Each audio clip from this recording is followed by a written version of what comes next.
Maharashtra rent control act 1999 जो आहे तो आपल्याकडे आला आणि ह्या कायद्याने लँडलॉर्ड आणि टेनेंटचा मध्य गाठला, म्हणजे दोघांनाही प्रोटेक्ट केलं, लँडलॉर्डलाही प्रोटेक्ट केलं आणि टेनेंटलाही प्रोटेक्ट केलं. बरं, ह्या कायद्यामध्ये काय आहे हे थोडंसं बघूया आणि मग आपल्याला कळेल की लँडलॉर्ड आणि टेनेंटला हा कायदा प्रोटेक्ट करतोय. सुरुवात आपण टेनेंट लँडलॉर्डच्या रिलेशननी करू, then we will move to cooperative housing society. आणि हा कायदा पण इंटरेस्टिंग आहे, कायदा समजून घ्या.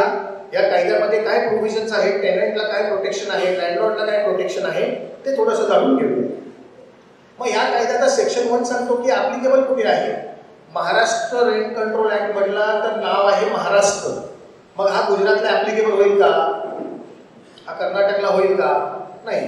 आपल्याकडे कायदा आहे इंडियन कॉन्ट्रॅक्ट ऍक्ट, पहिला इंडियन पिनल कोड असे कायदे होते, हे सेंट्रल ऍक्ट आहे आणि राज्याचे पण काही ऍक्ट असतात. मग आपल्या राज्याचा Maharashtra rent control act Maharashtra राज्यापुरता मर्यादित आहे आणि महाराष्ट्र राज्यामध्ये जे पण लँडलॉर्ड टेनेंटचे रिलेशनशिप आहे ते ह्या कायद्यामधनं डिव्हॉल्व होतात.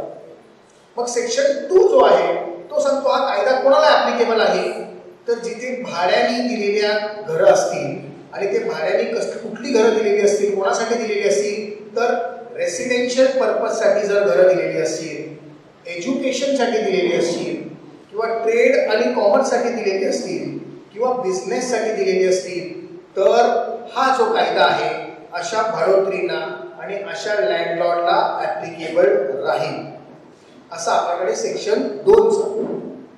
आणि मग सेक्शन 3 मध्ये सांगितलेलं आहे की गव्हर्नमेंट अथॉरिटी जर भाडोत्री असतील किंवा गव्हर्नमेंट अथॉरिटीने आपली जागा जर भाड्याने दिलेली असेल तर त्याला हा कायदा ऍप्लिकेबल नाही.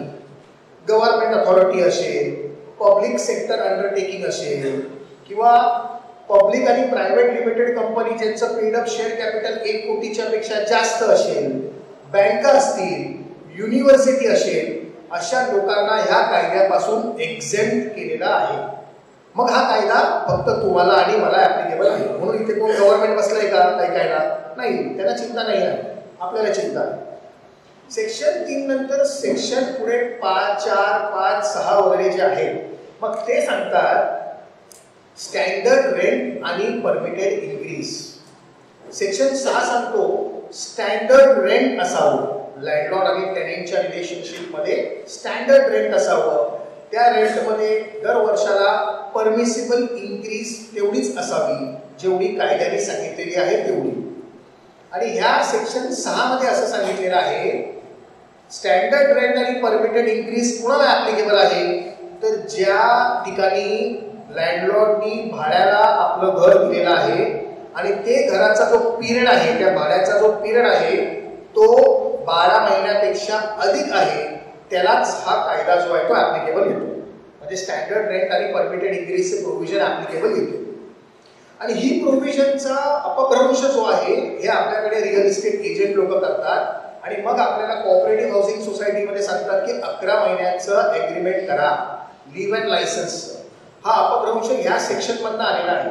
कारण रेंट कंट्रोल ऍक्ट मध्ये सांगितलं आहे स्टँडर्ड रेंट आणि परमिटेड इन्क्रीज 12 महिन्याच्या वरच्या पिरियडसाठी ऍप्लिकेबल राहील. अरे पण ते पागडी सिस्टमसाठी सांगितलेलं आहे, लिव्ह अँड लायसन्स मध्ये त्याला ऍप्लिकेबिलिटी येत नाही.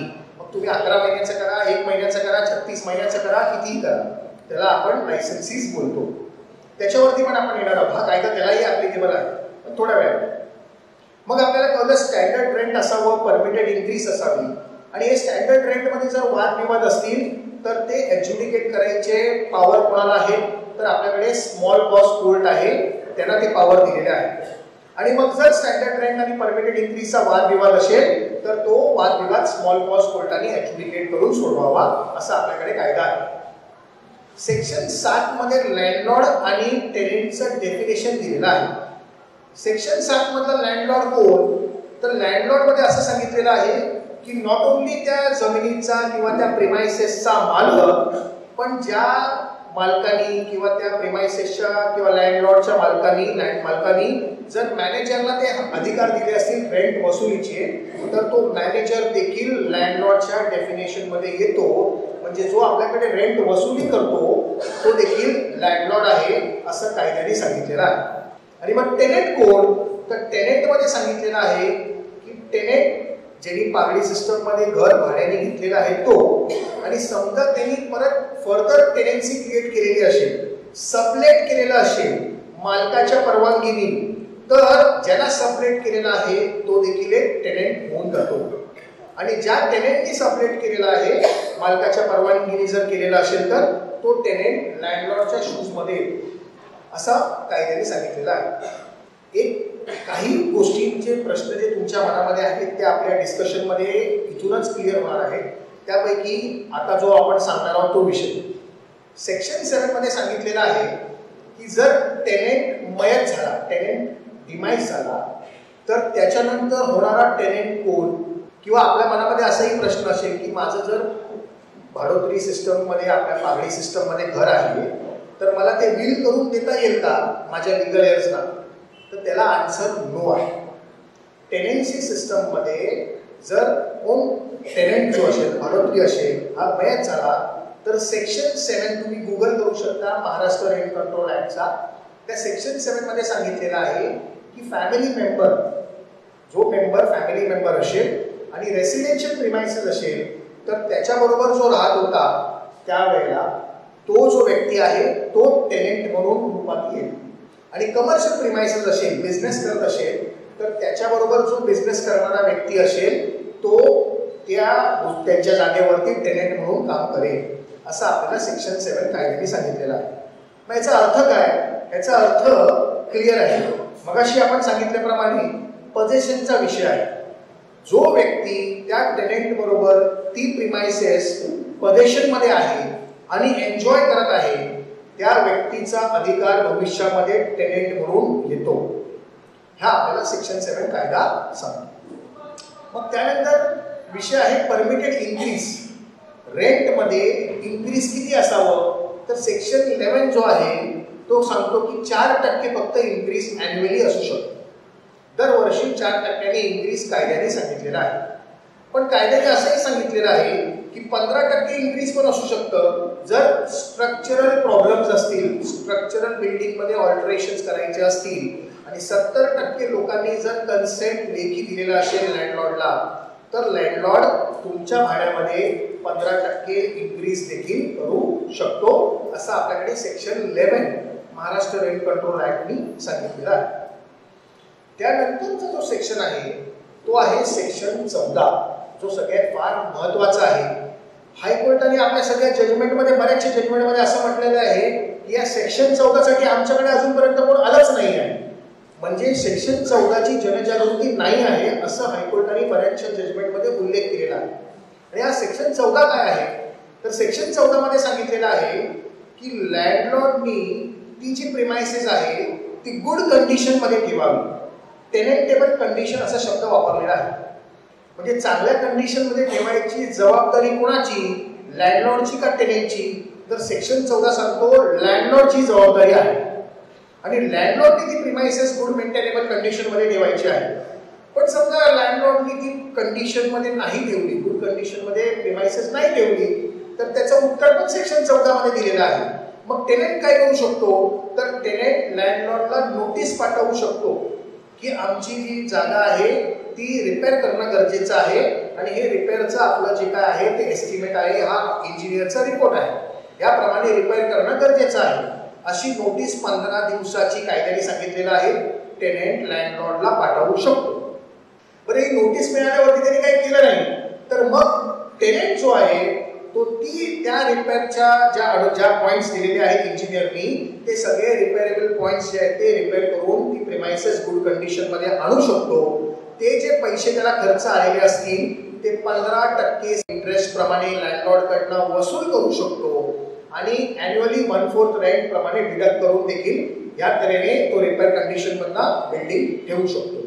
म्हणजे जर लँडलॉर्डने बिल्डिंग रिपेअरेबल कंडिशन मध्ये नाही ठेवली तर कायदा सांगतो की टेनेंटला अधिकार दिलेले आहेत, तुम्ही करू शकता पण due process of law follow करा आणि मग ती रिपेअर करा, असं सेक्शन 14 रिपेअर्स बद्दल सांगतो. सेक्शन 15 आपण मगाशी म्हटलं once a tenant always a tenant. Section 15 prove करतो once a tenant always a tenant. कसं काय, लँडलॉर्ड बऱ्याच वेळेला स्मॉल कॉज कोर्टामध्ये दावे दाखल करतात की ह्यानी मला भाडं दिलं नाही म्हणून ह्याला आता इविक्ट करण्यात यावं. आणि हा सेक्शन 15 जो आहे हा टेनेंट लोकांना प्रोटेक्ट करतो आणि सांगतो once a tenant always a tenant. कसं काय प्रोटेक्ट करतो?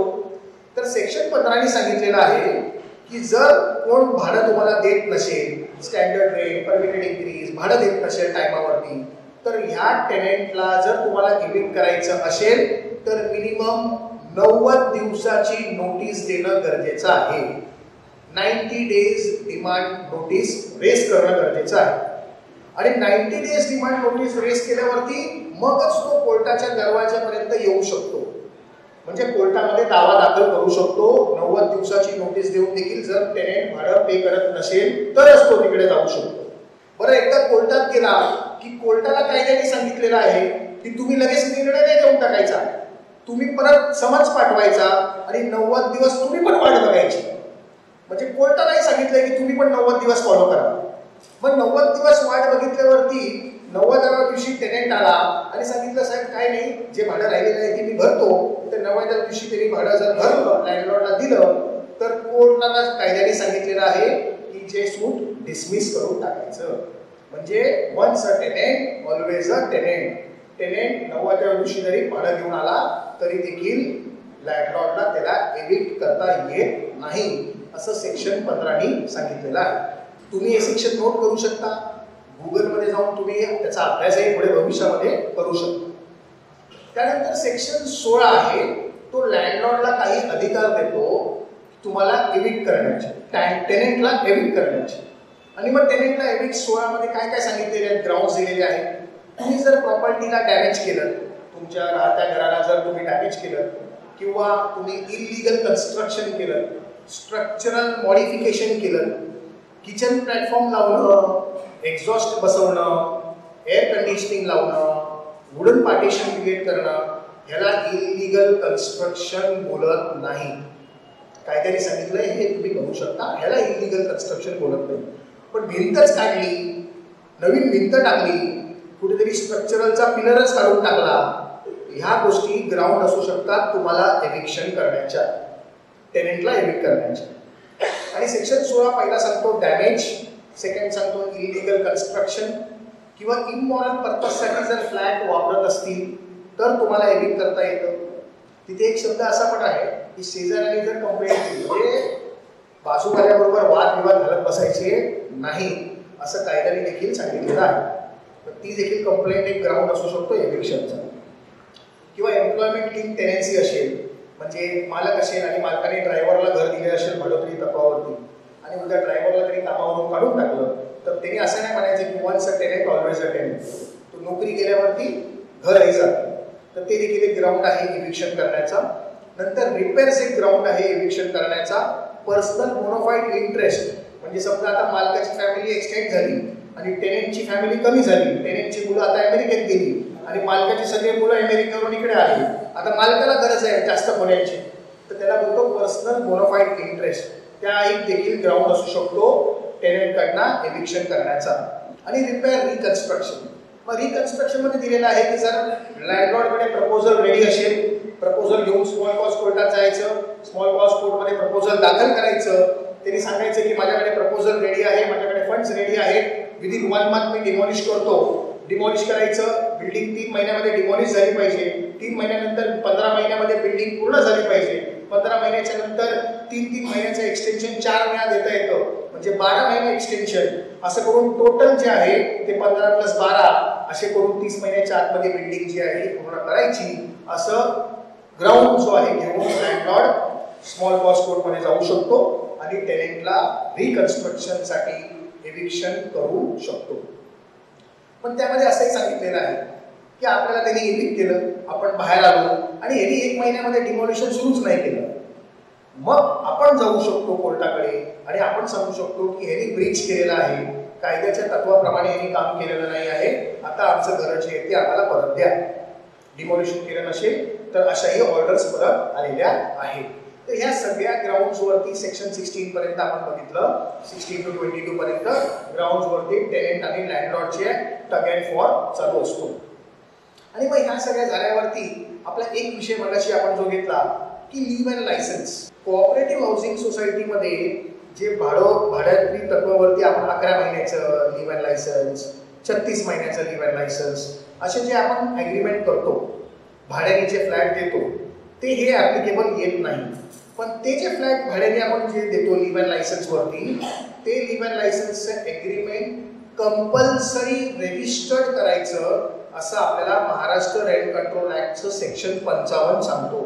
आणि ते ॲग्रीमेंट रजिस्टर्ड नाही केलं तर कायद्याने सांगितलेलं आहे की टेनेंट जे काय प्रोटेक्शन घेईल कोर्टामध्ये, बाजू मांडेल, ती बाजू प्रिवेल होईल लँडलॉर्डच्या कंटेन्शन म्हणजे मेंबरच्या कंटेन्शनच्या आधीच.